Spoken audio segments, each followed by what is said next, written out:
Doctor Babasaheb Ambedkar म्हटलं की आपल्या डोळ्यासमोर काय येतं? भारतीय राज्यघटनेचे शिल्पकार, बरोबर? पण ही ओळख त्यांच्यासाठी पुरेशी आहे का? खरं तर ही त्यांच्या अफाट व्यक्तिमत्वाची फक्त एक ओळख आहे. आज आपण पाहणार आहोत की एकच व्यक्ती एकाच वेळी एक महान कायदेपंडित, एक दूरदृष्टीचा अर्थतज्ज्ञ आणि एक क्रांतिकारी समाजसुधारक कसा असू शकतो. चला तर मग या महामानवाच्या वारसाची ओळख करून घेऊया. बघा, बाबासाहेबांना फक्त घटनेचे शिल्पकार म्हणणं म्हणजे त्यांच्या कामाचा आवाका खूप कमी लेखण्यासारखा आहे. विचार करा, ते एक कायदेपंडित होते ज्यांनी कायद्याचा वापर समाजाला जोडण्यासाठी केला, तोडण्यासाठी नाही. ते एक अर्थशास्त्रज्ञ होते ज्यांना हे पक्क माहीत होतं की सामाजिक न्यायाशिवाय आर्थिक प्रगतीला काहीच अर्थ नाही. आणि हो, ते एक पत्रकारही होते ज्यांनी आपली लेखणी तलवारीसारखी चालवली. या सगळ्या भूमिका कशा एकमेकांत मिसळल्या होत्या, हेच त्यांच्या महानतेचं खरं रहस्य आहे. पण मग प्रश्न पडतो की एवढं सगळं करण्याची ऊर्जा, एवढी ताकद त्यांना मिळाली कुठून? या सगळ्याच्या मुळाशी एकच गोष्ट होती, ज्ञानाची प्रचंड शक्ती. बाबासाहेबांसाठी शिक्षण म्हणजे फक्त नोकरी मिळवण्याचं साधन नव्हतं, अजिबात नाही. त्यांच्यासाठी शिक्षण हे गुलामगिरीच्या बेड्या तोडणारं सगळ्यात प्रभावी शस्त्र होतं. त्यांचं तत्वज्ञान एकदम स्पष्ट होतं. जर समाजाला बदलायचं असेल तर सुरुवात कुठून करायची? आंदोलनाने नाही, कायद्याने नाही. सुरुवात करायची ती थेट मेंदूपासून. त्यांचं म्हणणं होतं की शिक्षणच आपल्याला आपली खरी ओळख करून देतं, आपले हक्क काय आहेत हे समजावून सांगतं आणि आपल्यावर होणाऱ्या अन्यायाची जाणीव करून देतं. आत्मसन्मानाची ती पहिली पायरी आहे. आणि म्हणूनच त्यांनी शिक्षणासाठी एक अशी उपमा वापरली आहे जी आजही अंगावर अक्षरशः काटा आणते. ते म्हणाले, शिक्षण हे वाघिणीचे दूध आहे आणि जो ते पिईल तो गुरगुरल्याशिवाय राहणार नाही. याचा अर्थ अगदी सरळ आहे. शिक्षण आपल्याला फक्त हुशार नाही बनवत, ते आपल्याला निर्भय बनवतं. अन्यायासमोर मान झुकवायला नाही, तर वाघासारखी डरकाळी फोडायला शिकवतं. आणि हे फक्त बोलणं नव्हतं, तर त्यांनी ते स्वतः जगून दाखवलं.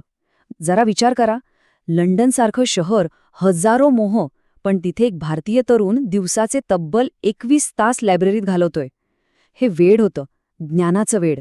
आणि याच वेडातून एका नव्या भारताचा पाया रचला गेला. बरं, पण एवढं ज्ञान मिळवून त्यांना स्वतःसाठी काय हवं होतं? मोठी नोकरी? ऐशोआरामाचं आयुष्य? नाही. त्यांनी मिळवलेला प्रत्येक शब्द, मिळवलेली प्रत्येक पदवी ही एका मोठ्या लढाईसाठी जमवलेली शस्त्र होती. आणि ती लढाई होती समानतेची, हजारो वर्षांच्या अन्यायाविरुद्धची. बाबासाहेबांनी समस्येचं निदान अगदी अचूक केलं होतं. त्यांच्या मते जात ही काही संस्कृती नाही, तर समाजाला आतून पोखरून काढणारी एक कीड आहे. आणि जोपर्यंत ही कीड आपण मुळापासून उपटून टाकत नाही, तोपर्यंत एक राष्ट्र म्हणून आपण कधीच एकत्र येऊ शकत नाही. हेच त्यांच्या आयुष्याचं ध्येय बनलं. आणि एक गोष्ट लक्षात घ्या, त्यांचा हा समानतेचा लढा फक्त जातीपुरता मर्यादित नव्हता. त्यांनी ओळखलं होतं की आपल्या समाजात स्त्रियांची अवस्था ही गुलामगिरीपेक्षा वेगळी नाही. म्हणून बघा, 1927 पासून त्यांनी स्त्रियांना एकत्र करायला सुरुवात केली. 1942 मध्ये त्यांना शिक्षण घेऊन महत्वाकांक्षी बनायला सांगितलं. आणि आयुष्याच्या शेवटच्या दिवसापर्यंत त्यांच्या कायदेशीर हक्कांसाठी ते लढत राहिले. हा काही 1-2 दिवसांचा लढा नव्हता, तर ती एक आयुष्यभराची तपश्चर्या होती. म्हणूनच बाबासाहेबांना फक्त दलितांचे नेते म्हणणं हा त्यांच्या कार्यावर खूप मोठा अन्याय आहे. हो, ते दीनदलितांचे कैवारी होतेच, पण तितकेच ते शेतकरी आणि मजुरांचेही होते. आणि स्त्रियांचे तर ते उद्धारकच होते. सोप्या शब्दात सांगायचं तर जिथे जिथे अन्याय होता, तिथे तिथे बाबासाहेब उभे होते. समाज सुधारण्याचं काम तर सुरू होतंच, पण त्यांना हेही माहीत होतं की एका मजबूत आणि न्यायपूर्ण देशाच्या पायाभरणीशिवाय हा बदल कधीच टिकणार नाही. आणि इथूनच त्यांच्या आयुष्यातला तिसरा आणि सगळ्यात महत्त्वाचा टप्पा सुरू होतो, एक सशक्त राष्ट्र घडवण्याचं स्वप्न. जेव्हा करोडो लोकांचं भवितव्य लिहिण्याची जबाबदारी त्यांच्यावर आली, तेव्हा त्यांनी ते किती गांभीर्याने घेतली असेल याचा हा पुरावा आहे. 1 नाही, 2 नाही, तब्बल 60 देशांच्या घटनांचा त्यांनी अभ्यास केला. जगातलं सर्वोत्तम ज्ञान एकत्र करून, त्याचं मंथन करून त्यांनी भारतासाठी एका मजबूत लोकशाहीचा पाया रचला. हे फक्त काम नव्हतं, ही एक तपश्चर्या होती.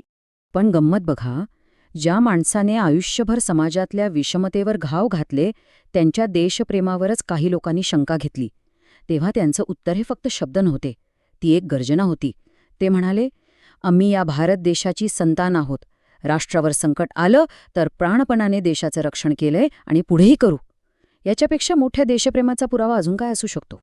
डॉक्टर बाबासाहेब आंबेडकरांचं कार्य हे इतिहासाच्या पुस्तकात बंद करून ठेवण्यासारखं नाहीये. तो एक जिवंत विचार आहे, एक अशी मशाल जी आजही करोडो लोकांना अंधारात वाट दाखवते आहे. त्यांच्या संपूर्ण वारसाचं सार कदाचित या 3 शब्दांमध्ये आहे. ते प्रेरक आहेत कारण ते आपल्याला लढायला शिकवतात. ते उद्धारक आहेत कारण ते आपल्याला गुलामगिरीच्या मानसिकतेतून बाहेर काढतात. आणि ते तारक शक्ती आहेत कारण ते आपल्याला एका चांगल्या, उज्ज्वल भविष्याकडे घेऊन जातात. पण जाता जाता एक प्रश्न आपण सगळ्यांनी स्वतःला विचारायला